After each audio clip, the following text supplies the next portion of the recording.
2022년 3월 6일 목회 칼럼입니다.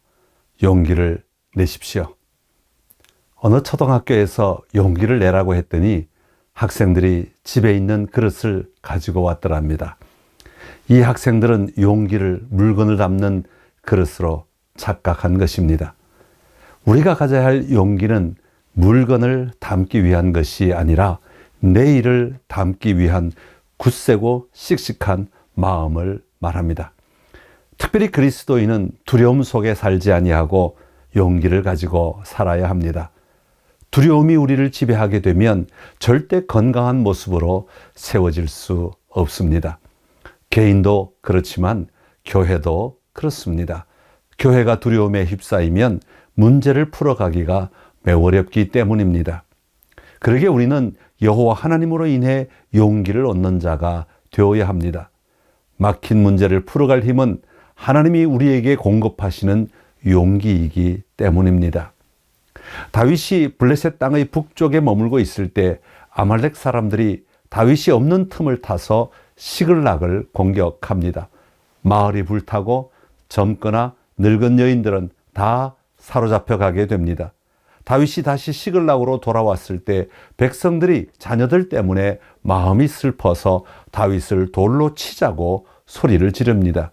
그럴 때 다윗은 얼마나 당황했는지 모릅니다. 크게 다급하였으나 그의 하나님 여호와를 힘입고 용기를 얻었다고 하였습니다. 너무나 큰 절망의 상황에서도 다윗은 여호와 하나님으로 인해 용기를 얻고 그 문제를 풀어갈 수 있게 되었던 것입니다. 헐링워스라는 사람은 용기는 두려움이 없는 상태가 아니라 두려움보다 더 중요한 무엇인가가 있다는 판단이다 라고 하였습니다. 흔히 두려움이 없으면 용기가 있다고 말합니다. 그러나 두려움이 없으면 용기를 낼 이유도 없습니다. 사실 우리가 용기를 내라고 할 때는 어려움에 갇혀 두려운 상태에 있을 때 하는 말입니다. 그러기에 단순히 두려움이 없다는 것보다 더 중요한 것은 두려움 속에서 그 두려움에 끌려다니지 아니하고 오히려 그 두려움보다 더 크고 중요한 것을 바라보고 의지함으로 힘을 얻는 것이 용기입니다. 사도 바울은 로마서 8장 36절과 37절에서 이렇게 말씀합니다. 기록된 바 우리가 종일 주를 위하여 죽임을 당하게 되며 도살당할 양같이 여김을 받았나이다 함과 같으니라. 그러나 이 모든 일에 우리를 사랑하시는 이로 말미암아 우리가 넉넉히 이기느니라. 교회 다닌다고 핍박이 없거나 환난이 없을 것으로 생각하는 것은 착각입니다. 어떤 그리스도인들은 교회 다니는데 왜 문제가 일어나느냐고 질문합니다. 교회 다니는데 왜 집안의 문제가 해결되지 않느냐고 말합니다. 그러나 그것은 착각입니다. 우리가 예수님을 믿고 교회 다녀도 핍박이 있고 문제가 있고 어려움이 있습니다. 문제는 그것으로 끝나지 않고 그 속에서 우리는 넉넉히 이기는 삶을 살아가야 한다는 것입니다. 무엇으로 이깁니까? 예수 그리스도로 말미암아 이기는 삶을 살아가는 것입니다. 이것이 우리가 믿는 방식입니다. 그래서 우리에게 필요한 것은 바로 믿음의 용기입니다.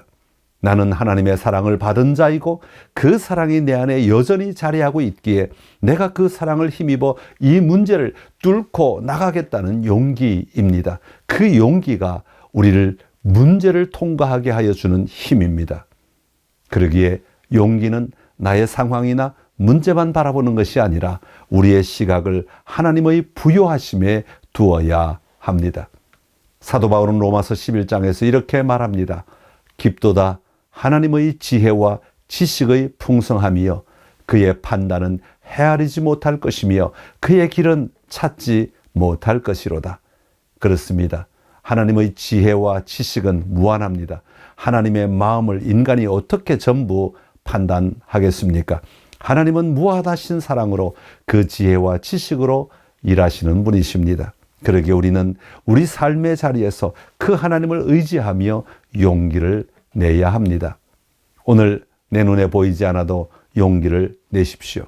오늘 내 귀에 들리지 않아도 용기를 내십시오. 주님께 의탁하고 신뢰함으로 내딛는 발걸음이 되십시오.